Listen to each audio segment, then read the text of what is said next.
Tony, welcome back. Thank you very much. It's good to be here. Slovakia. Slovakia. Now, we're going to show a map. Slovakia, it's Central Europe, Right. bordered by Poland, the Ukraine, Hungary, Austria, and the Czech Republic. Right. Start telling us about Slovakia itself. Okay, well, I think it's easier to start with Czechoslovakia. Up to 50 years ago, they were combined. Okay. And in 1969, we had the Velvet Revolution, they called it, in which they split. But they didn't become, Slovakia and the Czech Republic didn't become independent until 1989. So it took them about 20 years to complete this Velvet Divorce or Velvet Revolution. And the Czechs went their way and the Slovaks went their way. So Slovakia has been in Central Europe, and it's been a crossroads. There were many, every invader that came from the east or the west went through there. So the Mongols came and the Tartars came and everybody came through. And there's many, many castles in Slovakia at passes. So they were supposed to stop the invaders. Of course, they didn't. And we're going to talk about your trip in just a couple of minutes. But let's talk a little bit more about the country itself. The capital is, see if I get this right, Bratislava? Bratislava. That's the, how did you get there? Well, we got from here. From here, we flew to Paris, and from Paris to Vienna. And from Vienna, we took a train into Bratislava. And we... you spent some time there? Yes. And in Bratislava, we spent the first 2 days looking at the Bratislava Castle and the Franciscan churches. And it's still, like I went to Mass on a Sunday, and it was in Hungarian. And the country is very secular. The communists have done a good job of tamping them down, and it's slowly but surely coming back. You know, it's losing its secularism and it's becoming more, different religions. You've got Lutherans and the Greek Catholics, or not the Greek Catholics, but the Orthodox and the regular Catholics. So it's coming back, and they've got new churches because the communists raised them all. I mean, they just, or they use them for other things, you know, for apartments or offices is what they used them for. But now it is a democratic republic, and it's coming around. It's a slow but sure process. It's coming around, and there's some vibrancy there. Yeah. And tell us about some of the more popular foods that they not only that they have there, but that you like. Well, the foods that I like, of course, are the ethnic foods. The golumki, they've got a sausage kielbasa, which is the same as it is in Polish, but you know it's probably the same sausage. And then halushki, which are my all-time favorites, like gnocchi, which they pan-fry, and they pan-fried in many different ways. I had it 8 times while I was over there, almost every other day, some days 2 or 3 days in a row.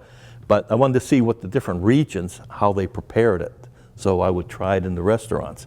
So I had, they usually pan-fry it with sauerkraut and mushrooms, and they put fennel on, and you know, whatever, they dress it up pretty good. And then they make, pierogies are still there. The pierogies is still an all-time favorite. But when you go into Bratislava, those are bigger towns, you have trouble finding ethnic foods. The Cosmopolitan in Bratislava and Košice, which is on the other side, the second largest city in Slovakia, you have trouble finding ethnic foods. But when you get into the smaller towns, you know, they have, still they like their own food. They like their, you know, their ethnic foods. So now your family is from the Slovakia. You're right. They're from a little town right outside of Košice. Okay, so let's talk about your trip. Okay. You made a lot of different stops. Yeah. How long were you there for? 16 days. Okay. 16 days. And how many times have you gone there? Yeah, this is my second time. I went, but I took my mom and dad back. Now, my dad's family immigrated to the United States in the late 30s, 37, 38, and they all came. I mean, it was a mess. And then my dad went back and married my mother in 38, and so they came over to the States. He brought it to the States. So her family was still there. And I had a genealogist in Pittsburgh, a Slovak guy, go through and see if he could find any of my mother's relatives over in Košice, you know, the town that they were from. And I only had 14 addresses of my mother's relatives or friends that when she passed away, they had sent condolences. So I had those names and addresses. And he researched them all and he couldn't find any of them. He sent 14 letters and 13 came back as undeliverable.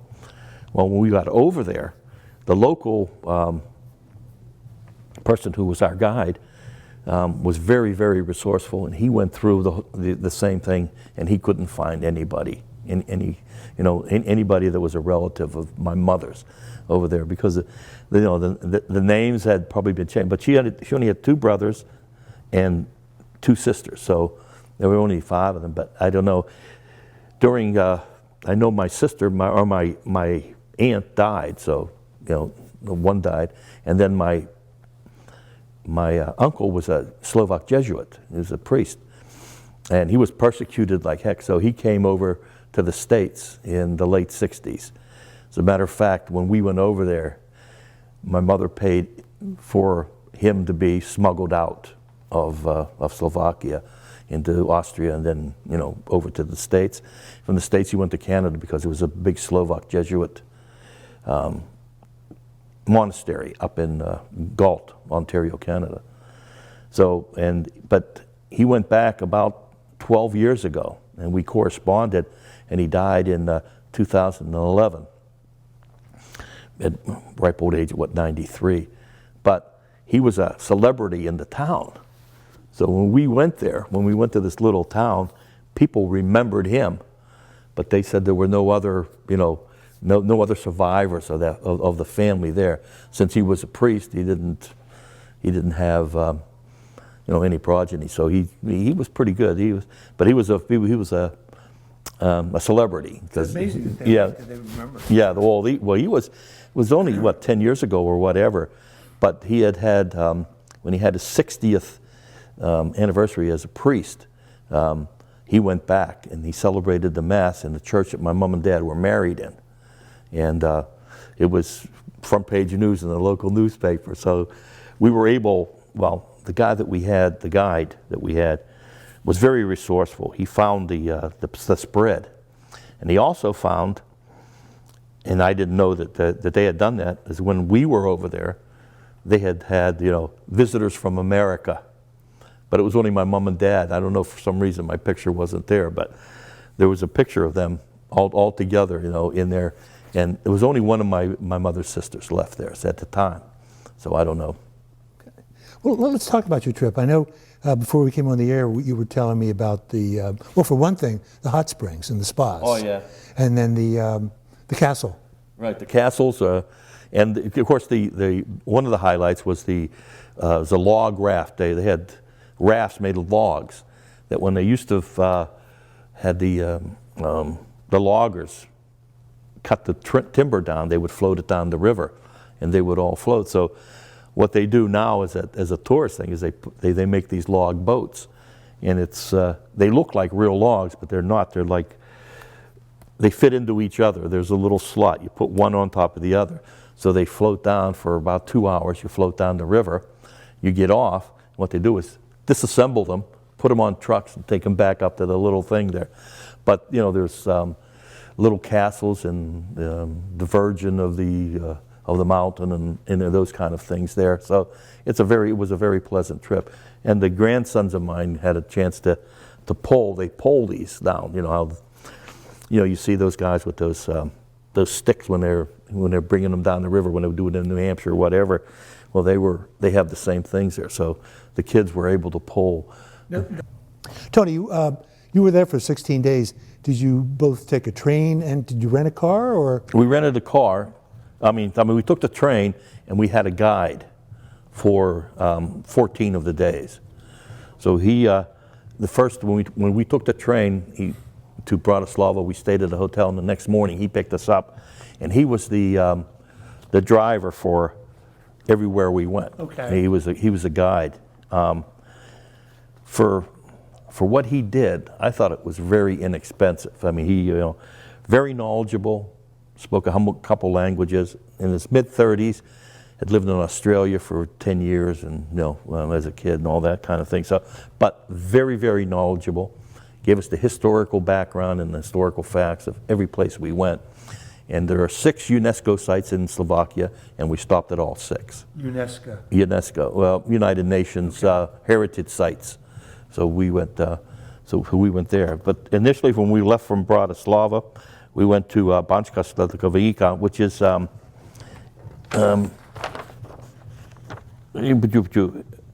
it's a mining town. It's where the Habsburgs and the others there were gold mines, silver mines, copper mines, and we were able to go down and see what was what they did and everything. And they have a historical museum, and it was really, really, very interesting.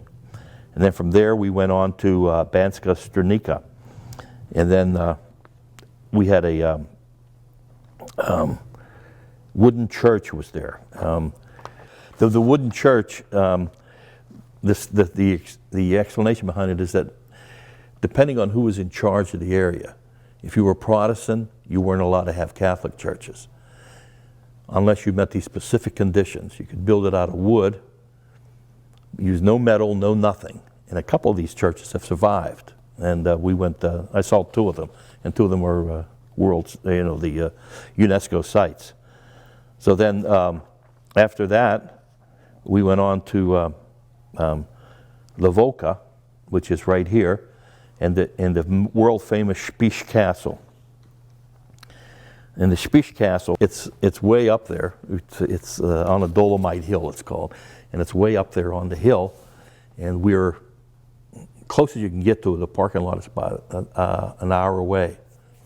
We walked there, and then once you get to the castle, then you got to go up the castle, and that's all cobblestones. Beaten earth. None of it's paved. There are no escalators, no nothing. It was no moving sidewalks or anything. And I tell you, when I went back to the hotel, I lay down and I was gone until the next morning. But after that, we went to Košice, which was where my parents were from, which is over here. And they were in a little town right outside, and I had my mother's birth certificate. So when she became naturalized, she needed a birth certificate, so she got it from the colony. But it told exactly where she was born and her parents' name and her mother's maiden name. And we were able to find a town that was on the birth certificate, which was right outside Košice. So we went there, and we saw the church that my parents were married in. And then there was a graveyard there. And when we were talking to the priest that was there, he said, he says, I remember that. He says, no. I think your grandmother and grandfather's graves and your family's grave, your mother's family's graves are over here. So we went over there, and they take care of their graves. Like my grandmother died in '63, I believe, and her grave and my grandfather had died before that, and their graves were still maintained. Just hearing about all that must have been so emotional for you. Yeah. And I felt, I guess, almost like I was at home, like because I could understand the language. Yeah. I couldn't speak it as much as I would like to, but I was listening to tapes, before I left, just to get my, Dotijen and all that, to get it out of the way. But we found my parent, and the name of my grandfather and my grandmother on my mother's birth certificate was exactly the same as it was on the tombstone. The maiden name of my grandmother was there, and the whole bit. I wish we would have found, a cousin or something like that. I didn't find anybody that was there, but I did find some significant places like the church my parents were married in and my grandparents' graves. And there was other family members who were there too. So it was something. It was really something. And then from there we went on to the Tatras, which are the mountains, the high mountains. They go right along the border here. Part of them are in Poland, part of them are in Slovakia. But we stayed there, and we went up the cable cars, and the highest peak is in Slovakia. The second highest peak is right across the border in Poland. They're right on the way. But they had dancers and musicians and that kind of thing come to the hotel that we were staying at, and they had a presentation. And I, was like being drawn back in time. My daughter says, why are you crying? And I said, I don't know. I said, it just seems so, well, those festivals are their folklore. Yeah. But it's all in the small towns. Like we were in Košice, you wouldn't know you were in Slovakia. No, you go 10 minutes out of the town and you know you're in, because it is basically a third world country. It's maybe not third world, but not exactly. Like the big towns are really, really secular, and they have, they're modern and everything. But these other towns, we stayed at places here in these little towns that were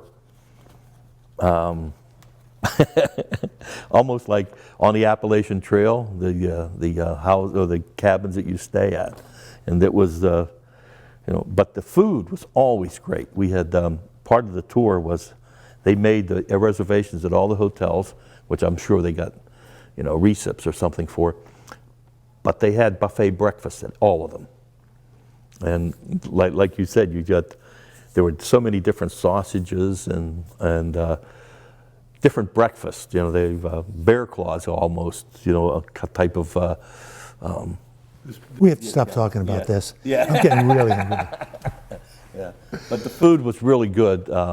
We were on our own for lunch and dinner, and our guide would suggest places. That you can go down here. My family, those guys were vegetarians, so they were always looking for some vegetarian stuff. And of course, the local foods are mostly vegetarian, other than the sausages, which I never saw steak on any of the menus. I never saw hamburgers on any of the menus. You saw very little meat other than the sausages that were there. Can you see yourself going back in the next couple of years? It's funny you should mention that. I was just talking to my sister, and my daughter would put everything on Facebook, as we were making the trip, and my sister had access to it, and she said, boy, I'd like to see this, I'd like to see that. So we're talking now about going back within the next year or so, and go for a week to 10 days and take my sister. And it was inexpensive. I mean, we stayed at some of the, I'm not going to say third-class hotels, but we stayed at some places that weren't really nice, but other places we stayed that were really nice, and it was, if you want to go visit an isolated village, which some of these places are, that's the reason they survived, as Chineki and all those kind of little places, and but you can't get there, the towns are still small. They haven't developed their tourist industry at all. Bratislava there's nothing in Bratislava it's just a regular town. Like Vienna and Budapest, when you go there, they have the tourists, the hop-on, hop-off buses. And if the bus stops at your hotel, you get on, you go to a site, a tourist attraction, and you visit, and then you get back on the next bus that comes through, and you go to the next one. So Budapest and Vienna have it, Bratislava doesn't. Well, look, if you go back, the next time you go back, we'll do this again. Okay.